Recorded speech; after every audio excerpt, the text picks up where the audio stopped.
როცა დავიწყო თქვენთანაც შეჯამება აი ამ თვეების დღეს შეგვიძლია ვთქვათ, რომ საქართველოში ოპოზიციამ ხელისუფლება ვერ შეცვალა და ვერ შეცვლის 2028 წლამდე და ერთადერთი გზა საქართველოში არის 2028 წლის საპარლამენტო არჩევნები.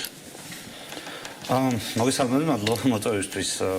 მე ვფიქრობ, რომ დრო უკვე ვთქვათ იმასთან დაკავშირებით, რომ ოპოზიციის ის სამოქმედო გეგმა, რომელიც იქნა შემოთავაზებული 2024 წლის არჩევნების შემდეგ, რითაც ბოიკოტით და არაღიარებით ქოცებს შლიდნენ და იმითი უწყვეტი აქციებით, რომელიც უკვე ნებისმიერი რეკორდი მოხსენით მეგონი სამყაროში რაც ყოფილა, ეს გზა არ აღმოჩნდა სწორი ქართული ოცნების შესაძლებლად. მეგონი ამის აღიარების დრო არის.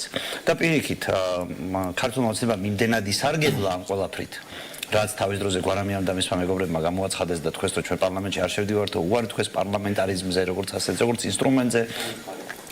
და ქართულ ოცნებას მიცეს საშუალება, რაც უნდა ისეკეთებია პარლამენტში, რომელიც საბოლოო ჯამში მივიდა იქამდე, რომ ქართულმა ოცნებამ საკუთარ თავს მიცა უკვე უფლება, რომ Facebook-ზე დაწერილი პოსტის გამო ცნობილი ჟურნალისტი თქვენი კოლეგა დღეს ჩაესვა ციხეში.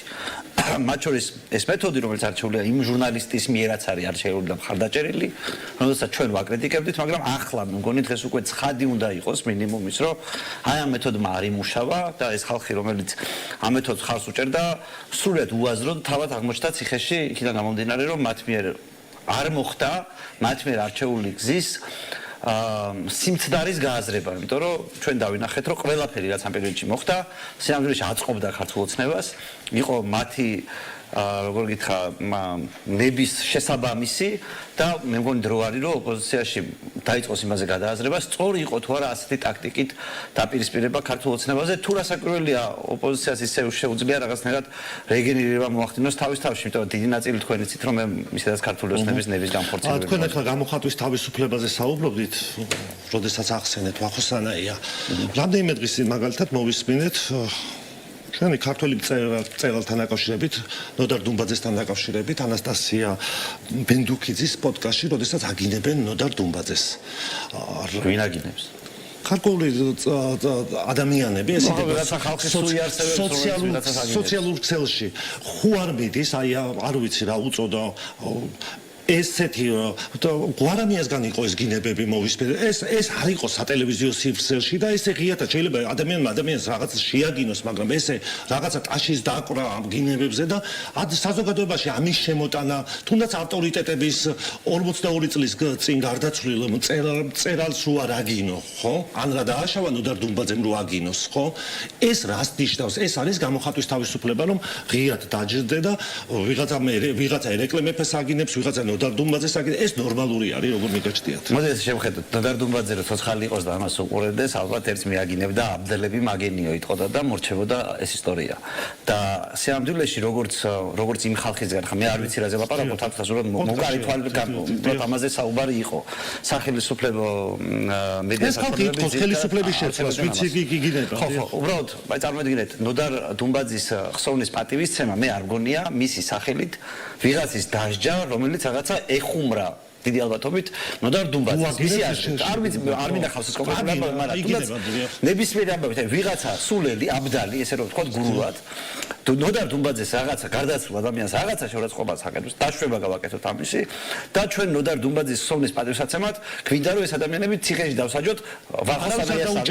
არა, ანუ ეს ხო რაღაცა პროპაგანდისტული შემზადებაა სიტუაციის, რომელსაც მოყვა ვახოსანაიას დაჭერა, რომელზედაც ნარატივი არის, რომ აგერ ჩვენს წერილებს აგინებენ და ასე შემდეგ და მე წინააღმდეგი ვარ ჩვენი ცნობილი სასიგადულო წერილების სახელით ადამიანების დაჭერის, იმიტომ რომ როდესაც საქართველოს მთავრობასთან ყველა ზოგადად ესმის ის, რომ მთავრობის გინებისთვის ქართველი კაცის დაჭერა არ მოსულა და მას როგორც მთავრობას ასეთი რეპუტაცია არ გააჩნია, მას სჭირდება ავტორიტეტები და მოიხმო წარსულიდან ასეთი ავტორიტეტი ნოდარ დუმბაძე და დააბრავა მას თითქოს ისიც ხოვდეს ვიღაცის დაჭერას და ნოდარ დუმბაძე ასეთი კაცი ჩემი აზრით არ იყო. მე სხვა კონტექსტში გეკითხებით, ეხლა მარტო დაჭერა არ არის მორალური, ქრისტესთვის რამდენად ნორმალურია ეს იმის გაგრძელება ხო არა, ეს თავის დროზე ვთქვათ მიხეილ სააკაშვილმა, როდესაც ის პრეზიდენტი იყო, ჩარეცხილებად გამოაცხადა საზოგადოების რაღაც ნაწილი. ეს იმ სერიიდან ხო არ მოდის, როდესაც ხვალ შეიძლება თამარ საგინოს ვიღაცა აღმაშენებელს საგინოს, ეს ჩვენი ქვეყნისთვის რამდენად ნორმალური არის? არა, მოდი ესე შევხედოთ. ბევრი რამე არის ამ ქვეყანაში, რაც არ მიმაჩნია მე ნორმალურად. მე თქვენ კიდე სხვა ადამიანები ნორმალურ ადამიანებად მივიჩნევთ თავს იმის გამო, რომ რაღაცა გიჟობას და სისულელეზე არ ვამბობთ, რომ ჩვენ ამას ვეთანხმებით, მოუწონს ასე შემდეგ. მე რომ რაღაცა არანორმალურად მეჩვენება, მე რომ არაბუნებრივად მეჩვენება, ეს იმის საფუძველს კი არ მაძლევს თქვა, რომ ეს უნდა დავიჭიროთ ვიღაც ადამიანი, როგორც დღეს ვახოსანაია დაიჭირეს. ამას ხო მე ხო არ მithქვას მომწონს ეს რაღაცა. თავისუფლად ვახოსანაიასაც რო აგინეს გახსოვთ ის ხალხი დაიჭირეს 3 წლისი. ხო და აი მე პირადად მინდა გითხრათ, რომ ზოგადად არ შეიძლება მთავრობის გინებისთვის ქართველი კაცის დაჭერა. არ შეიძლება ზოგადად ჯერჯერობით ვახოსანაიას ნებართვის გარეშე რომ ვიღაცას იჭერდნენ ვახოსანაიას გინებისთვის ეს ხო საერთოდ სისულელეა. მეორე ყველას ესმის ამ ქვეყანაში რომ რამდენი უარყოფითი კომენტარი დაწერილა ვინმეს მიმართ. ანუ მარტო შალვა პაპუაშვილი ხო არ არის წმინდა ძროხა, რომელზედაც თუ რამე სიტყვიდან ჩვენ ვიღაცას ეხება. საერთოდ გინება ნორმალური არ არის ეს უნდა შევთანხმდეთ. მაგაზე ხო ვკავათოთ. დამსვლელით აზრი. ნახე, შალვა პაპუაშვილი ხო არ არის წმინდა ძროხა, რომლის რაღაცა გინების გამო ადამიანებს უშვებ ციხეში. ვახობ რა დააშავა, იაგობ რა დააშავა, ირაკლიმ რა დააშავა, ვიღაცამ რა დააშავა.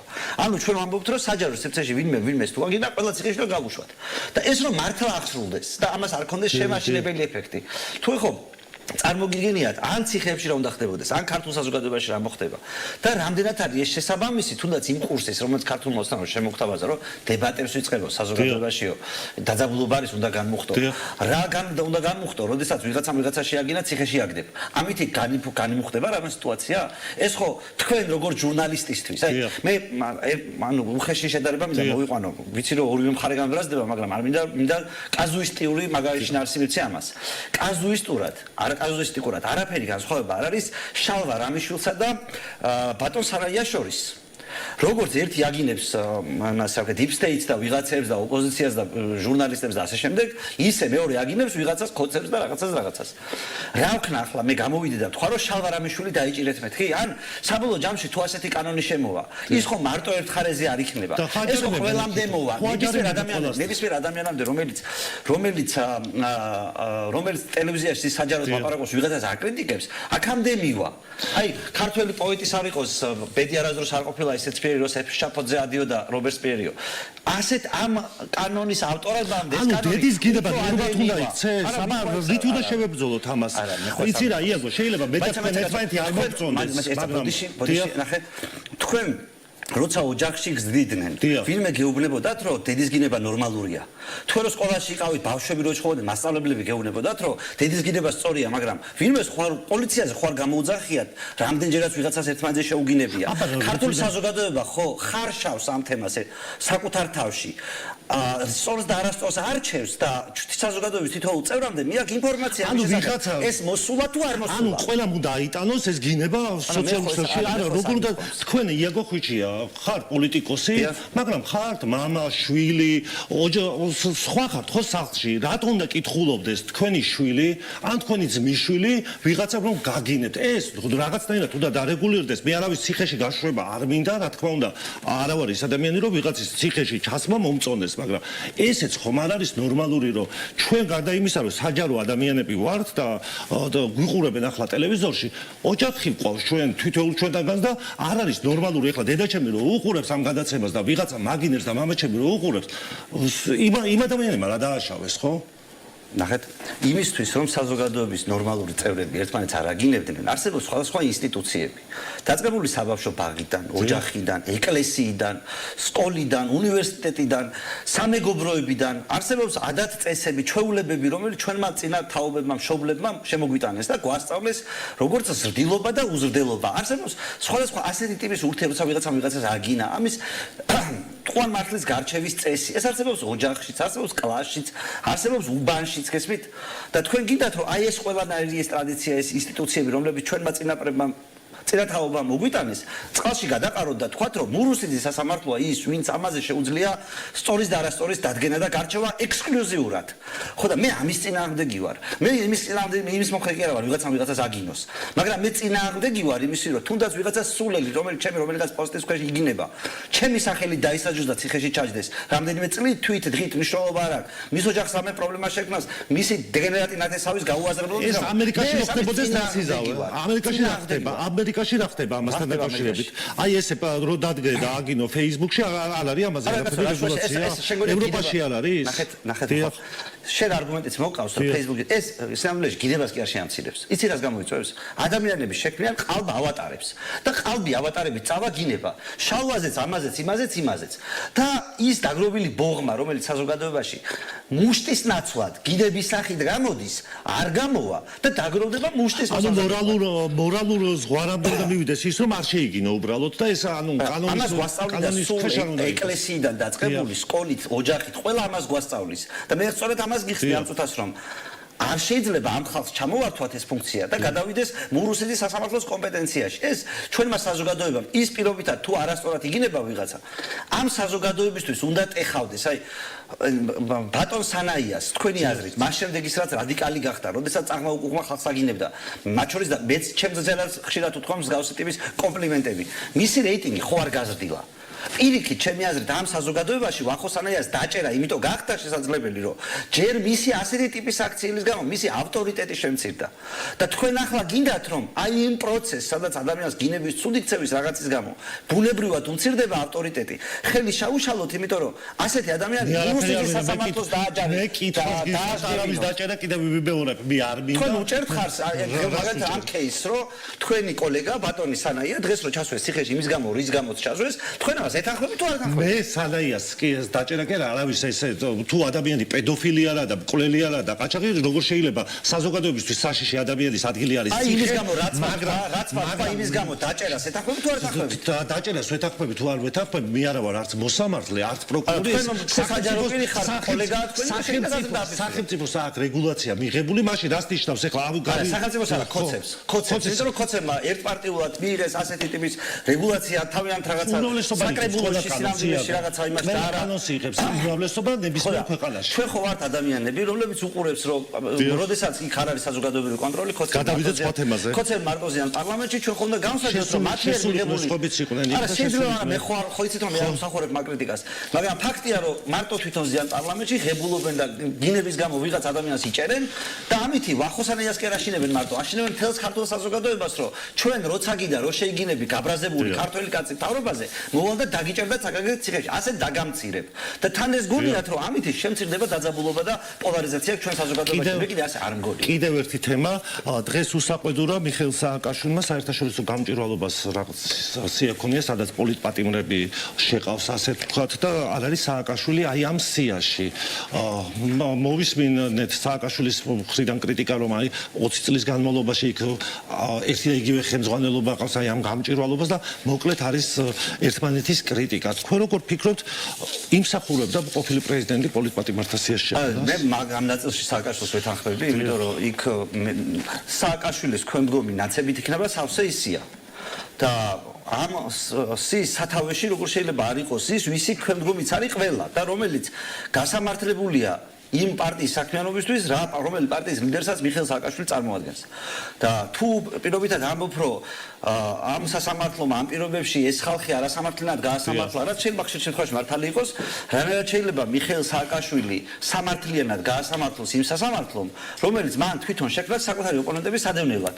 ეს იცი ეს ყველაფერი კონტექსტი წერ პირობითად რა ვიცი 9 ნაცს მანამდე, რომელიც პოლიტპატიმრად მიგაჩნია და დარწმუნებული ვარ უმეტესი მათგანი არის კიდევაც ყველა არ ვიცი უბრალოდ ვინ არის მაგ სიაში და ყველაზე თავს ვერ დავდებ. მაგრამ მიხეილ სააკაშვილი ნაირად არ არის. რა მიხეილ სააკაშვილი ციხეში იმის გამო არზის, რომ პოლიტიკაშია დაბრუნდა საქართველოში და ასე შემდეგ, თორე რო წასულიყო თავის დროზე, თავი რო დაენებია პოლიტიკისთვის, ეთქვა რომ წავედიმე კარგად იყავითო, საერთოდ არავის არ გაახსენდებოდა მიხეილ სააკაშვილის ამბავი. ამიტომ მესმის მე ეს შუა სანახევროდ რაღაც არ გამოვა. შენ თუ თვლი რომ აი ეს ხალხი ნაცმოძრაობის წევრები, ვიღაცები რაღაცა მოტივებით არიან პოლიტიკური პატიმრები, მიხეილ სააკაშვილი მათი ლიდერი იყო, ეს ხალხი ციხეში იმიტომ ზიან ზოგადად რომ მიხეილ სააკაშვილი გაჩნდა ამ ქვეყანაში, თორე აღარ მოჩნდებოდნენ ციხეში რაღაცნაირად. რას ნიშნავს პოლიტპატიმრები არიან ეს ყველა ადამიანი თუ პოლიტიკაში ხარ? ვიზებს აუბრუნდა გეტყედა, მაგალითად თუ პოლიტიკაში ხარ პატა მაჯგალაძე, მე ზუსტად ვიცი რომ პოლიტპატიმარია. მე რა უნდა და იმ ტრიბუნაზე? არა, მაიცა ტრიბუნაზე ყოფნის გამო ადამიანს რო იჭერენ. და შენ თქვენ რომ ეს გაქვთ მარტო არგუმენტად რა უნდა და ბატონმა შალვა არამიშვილს თავის დროზე რაღაც გავსე მითხარო. ისო ტრიბუნაზე რა უნდა და ტრიბუნაზე რა უნდა და ტრიბუნაზე. ხო შეიძლება არასწორად მოხვდე ტრიბუნაზე. ტრიბუნაზე მოხვედრა ხო არ შეიძლება შეიძლება იყოს სისხლის სამართლის დანაშაული. და მე ხო ამასთან დაკავშირებით ყველას ვესაუბრე, მათ შორის საჯაროდ ვესაუბრე ბატონ ამუკა მდინარაძეს, რომელსაც ყველაზე მეტი იცის ჩვენ შორის ალბათ დაწყებულა ამ საქმესთან დაკავშირებით. მანაც კი ვერ მომიყვანა ვერაფერი სხვა მტკიცებულება, გარდა ამისა სურათში იყო ეს კაციო. მე ხო საეჭვო საქმეებზე არ ვიძახი ამ ატაბაშგალაძეზე თქვენი პოზიცია ცნობილი არის, მაგრამ ადამიანები ვინც არიან დაკავებულები. ერთი პოლიტპატიმარი რო დავასაბუთოთ რომ ნამდვილად არის. არ ვიცი, მე ვერ გეტყვი არის თუ არ არის ეს სხვა ორგანოების გადასაწყვეტი არის და მე ვერ გამოვიდები. პოლიტპატიმარია თუ არა. ორგანო უნდა თქვას ეხლა დამნაშავეა თუ არ არის დამნაშავე, სასამართლოს გადაწყვეტი არის. სახალხო დამცველმა, თქვენ ხო იცით რომ ჩვენი სახალხო დამცველი არ გამოირჩევა რადიკალური განცხადებებით. ალე კოილისაშვილზეც გვესმის რა პოლიტპატიმარია და პოლიტპატიმარია. მაინც ახლა მოდი ანუ გადავხდებით იქით ანუ ხალხს ვერაფერს ვერ გავაგებინებთ.